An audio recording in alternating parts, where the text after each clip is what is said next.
नमस्कार मैत्रिणींनो, ऐश्वर्या किचन रेसिपीमध्ये तुम्हा सगळ्यांचं स्वागत आहे। आज मी पोह्यांची रेसिपी बनवणार आहे। त्याला लागणारे साहित्य नोट बघून घ्या। कांदे, 2 हिरवी मिरची, शेंगदाणे, हळद, मोहरी, कढीपत्ता, हिंग आणि जिरे हे साहित्य लागणार आहे पोह्यांना। सर्वात पहिले पोहे पाण्यात टाकूया।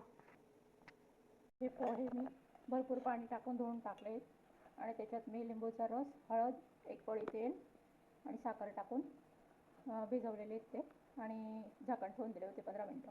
हे भिजवून गेलेले पोहे। आता मी पोहे करायला सुरुवात करते। कांदे भरपूरच टाकायचे त्याच्यामुळे टेस्ट लागतात पोहे। सगळ्यात अगोदर जिरे टाकू आपण। जिरे टाकू, नंतर मोहरी टाकू, नंतर शेंगदाणे तळून घेऊ। छान खरपूस असे शेंगदाणे तळून घ्यायचे। नंतर कढीपत्ता तळून घ्यायचा। नंतर कांदे, मिरच्या असं एकत्रच टाकून द्यायचं।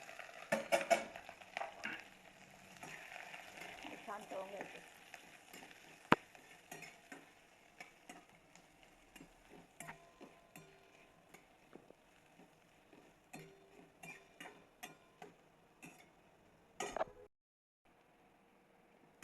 कांदे तळल्यावर कांदे तळताना मीठ जरूर टाकायचं। कांदे पोह्यांसोबत चांगले खारट लागतात। मग हळद मीठ टाकलेलं आहे कांद्यांसोबत, तर पोहे टाकायचे।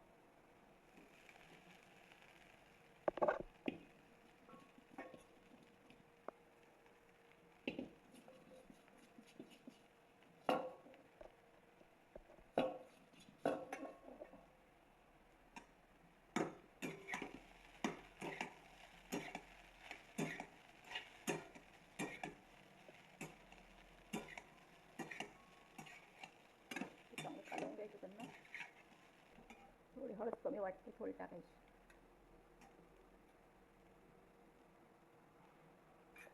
थोडं तेल पण कमी वाटते, असं टाकून द्यायचं।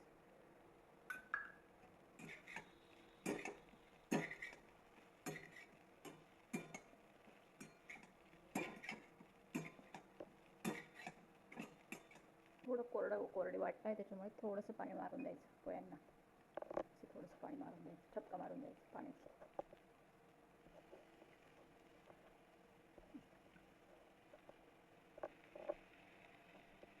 चांगली कालवून घ्यायची आणि एक छोटीशी वाफ लावून द्यायची झाकण ठेवून। पाणी मारल्याने, वाफ लावल्याने चांगली टेस्ट येते पोह्यांना।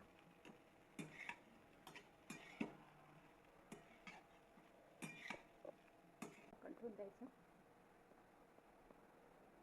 2-3 मिनिटं वाफ लागू द्यायची।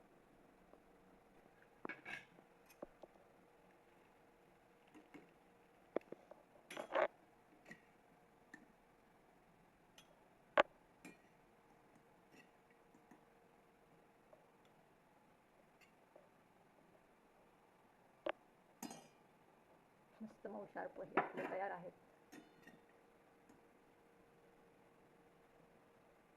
सोबत लोणचं पोह्यांसोबत खूपच सुंदर लागतं। आणि थोडंसं अशी वरून शेव टाकायची आणि खायची। तर रेसिपी आवडल्यास मैत्रिणींनो सबस्क्राईब करा, लाईक करा। बाय।